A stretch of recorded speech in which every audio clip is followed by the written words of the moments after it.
Hi friends, ನಾವುಗಳು ಯಾವಾಗಲೂ ಒಳ್ಳೆ ಆರೋಗ್ಯದಗೋಸ್ಕರ ತಾಪತ್ರೆ ಬೀಳ್ತೀವಲ್ವಾ?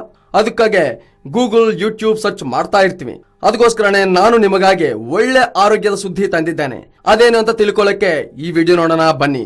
ಅಮೆರಿಕದ ಖ್ಯಾತ ಆಹಾರ ವಿಜ್ಞಾನಿ ಹಾಗೂ ಎಪ್ರಿಸ್ ಕ್ಯಾಟ್ ಇನ್ಸ್ಟಿಟ್ಯೂಟ್ ಹಿರಿಯ ಪ್ರಾಧ್ಯಾಪಕ ಡಿ ಅಲೆಕ್ಸಾಂಡರ್ ಅವರು ಕೋಳಿ ಮೊಟ್ಟದ ಬಗ್ಗೆ ಸುದೀರ್ಘ ಸಂಶೋಧನೆ ನಡೆಸಿ ಅದರ ವರದಿಯನ್ನು ಹೊರಹಾಕಿದ್ದಾರೆ. ಅದೇನು ಅಂತ ಅಂದ್ರೆ, ವ್ಯಕ್ತಿಯೋರ್ವ ನಿತ್ಯ ಒಂದೊಂದು ಕೋಳಿ ಮೊಟ್ಟೆ ಸೇವಿಸುತ್ತಾ ಬಂದ್ರೆ ಅಂಥ ವ್ಯಕ್ತಿ ಪಾರ್ಶ್ವವಾಯು ರೋಗದಿಂದ ದೂರವಿರಬಹುದು ಎಂಬ ಕುತೂಹಲಕಾರಿ ಅಂಶವನ್ನು ಹೊರಹಾಕಿದ್ದಾರೆ. ಅದರಂತೆ ಈ ಸುದೀರ್ಘ ಅವಧಿಯಲ್ಲಿ ಯಾವ ವ್ಯಕ್ತಿಗಳು ನಿತ್ಯ ಮೊಟ್ಟೆ ಸೇವಿಸುತ್ತಾ ಬಂದಿದ್ದಾರೆಯೋ ಅವರು ಪಾರ್ಶ್ವವಾಯು ರೋಗದಿಂದ ಮುಕ್ತರಾಗಿದ್ದಾರಂತೆ.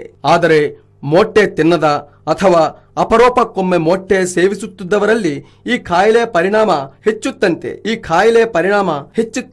ಮೊಟ್ಟೆಯಲ್ಲಿರುವ ವಿಶಿಷ್ಟ ಮತ್ತು ಯಥೇಚ್ಛ ಪ್ರೋಟೀನ್ಗಳು ಮಾನವನ ದೇಹ ಮತ್ತು ಮೆದುಳಿನ ಆರೋಗ್ಯವನ್ನು ರಕ್ಷಿಸುವಲ್ಲಿ ಪರಿಣಾಮಕಾರಿಯಾಗಿ ಸಹಕರಿಸುತ್ತವೆಯಂತೆ. ಪ್ರಮುಖವಾಗಿ ಮೊಟ್ಟೆ ಮಾನವ ದೇಹಕ್ಕೆ ಅಗತ್ಯವಾದ ವಿಟಮಿನ್ ಡಿ, ಇ ಮತ್ತು ವಿಟಮಿನ್ ಎ ಅಂಶಗಳನ್ನು ಪೂರೈಸುತ್ತದೆಯಂತೆ. ಇದಲ್ಲದೆ ಮೊಟ್ಟೆಯ ಹಳದಿ ಭಾಗ ಮಾನವನ ದೇಹಕ್ಕೆ ಅಗತ್ಯವಾದ ಆಂಟಿ ಆಕ್ಸಿಡೆಂಟ್ ಜಿಂಕ್ಸಾಂಥಿನ್ ಅಂಶಗಳನ್ನು ಪೂರೈಸುತ್ತದೆಯಂತೆ. ಅದಕ್ಕೆ ನಮ್ಮ ಹಿರಿಯರು ಆಗಲೇ ಹೇಳಿದ್ದಾರೆ, ಪುಟ್ಟ ಮಕ್ಕಳು ಮೊಟ್ಟೆ ತಿಂದರೆ ಗಟ್ಟಿಯಾಗುತ್ತಾರೆ ಎಂಬ ಮಾತವನ್ನು.